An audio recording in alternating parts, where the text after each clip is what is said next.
గుంటూరు జిల్లాలోని శ్రీ కన్యకా పరమేశ్వరి అమ్మవారి ఆలయంలో ఆత్మార్పణ దినోత్సవాన్ని ఘనంగా నిర్వహించారు. ముఖ్య అతిథిగా వరప్రసాద్ కోనకల్ల సత్యం హాజరయ్యారు. అమ్మవారి పంచామృతం, హోమాలు, కళాశాల ఊరేగింపు, క్షీరాభిషేకం, గ్రామోత్సవాలు ఘనంగా చేశారని ఆలయ అర్చకులు తెలిపారు. భక్తులు, ఆర్యవైశ్యులు మహోత్సవాల్లో పాల్గొని జయప్రదం చేశారని సత్యం తెలిపారు. అనంతరం అమ్మవారి తీర్థప్రసాదాలు స్వీకరించి అమ్మవారి కృపకు పాత్రులు కావాలని సత్యం తెలియజేశారు. 103 సంవత్సరాల చరిత్ర గల గుంటూరులో ఆరాగ్రహారంలో ఉన్న శ్రీ వాసవి కన్యకా పరమేశ్వరి అమ్మవారి దేవస్థానంలో అమ్మవారి ఆత్మార్పణ దినోత్సవ కార్యక్రమము రేపు 31/1/2025 చాలా వైభవంగా జరుగుతుంది. ఈ యొక్క కార్యక్రమంలో పొద్దున్నే హోమాలు, తర్వాత కుంకుమార్చనలు, అలాగే 102 కలశాలతోటి ఊరేగింపు, అలాగే సాయంత్రం పెద్ద ఎత్తున గ్రామోత్సవ కార్యక్రమం కలదు.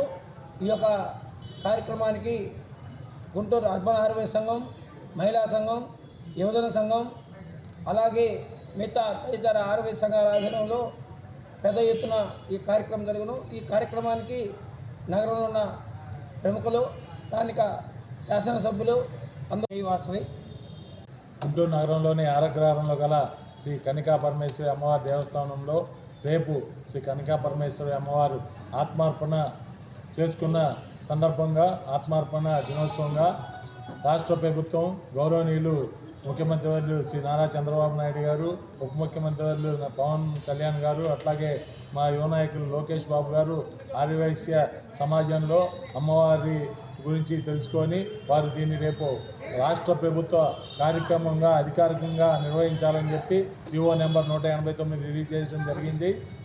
దాని సందర్భంగా రేపు ఈ ఆత్మార్పణ దినోత్సవం సందర్భంగా ఈ కార్యక్రమాన్ని గుంటూరు అర్బన్ జిల్లా ఆర్యవైశ్య సంఘం వాళ్ళు, అట్లాగే గుంటూరు అర్బన్ జిల్లా మహిళా ఆర్యవైశ్య సంఘం వాళ్ళు, యువజన సంఘం వాళ్ళు నిర్వహిస్తూ ఉన్నారు.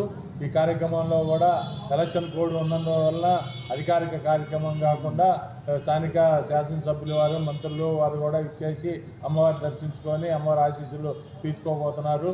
కాబట్టి గుంటూరు నగర ప్రజలందరికీ, అట్లాగే ఆర్యవైశ్యులకి, మహిళలకి అందరికీ కూడా, భక్తులందరికీ కూడా రేపు ఈ ఆత్మార్పణ దినోత్సవం. గుంటూరు జిల్లా ప్రత్తిపాడు నియోజకవర్గంలో వైసీపీ ఇన్ఛార్జ్ బలసాని కిరణ్ కుమార్ పుట్టినరోజు వేడుకలు ఘనంగా నిర్వహించారు. ఏటుకూరు సమీపంలోని వైసీపీ ప్రత్తిపాడు నియోజకవర్గ కార్యాలయంలో వైసీపీ కార్యకర్తలు, ప్రజాప్రతినిధులు కేక్ కట్ చేసి శుభాకాంక్షలు తెలిపారు. ప్రభుత్వం సూపర్ 6 పథకాలు అమలు చేయడంలో విఫలమైందని బలసాని కిరణ్ కుమార్ ఆరోపించారు. రాష్ట్రంలో అన్ని వర్గాల ప్రజలు ప్రభుత్వం తీరుపై తీవ్ర అసంతృప్తితో ఉన్నారని ఆయన అన్నారు. రాబోయే రోజుల్లో కూటమి ప్రభుత్వానికి ప్రజలే బుద్ధి చెప్తారని బలసాని వ్యాఖ్యానించారు.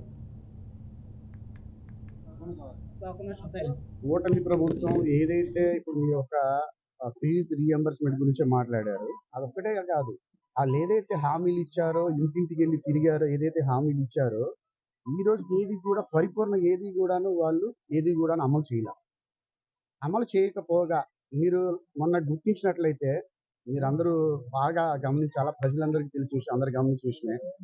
మొన్న క్రిస్మస్ పండుగ అవ్వచ్చు, న్యూ ఇయర్ అవ్వచ్చు, లేదా సంక్రాంతి పండుగ అవ్వచ్చు, ఎక్కడ కూడాను సంతోషంగా ఎక్కడ కూడా ప్రజలు ఈ యొక్క పండుగలు జరుపుకునే దాఖలాలు ఎక్కడ కనపడలా.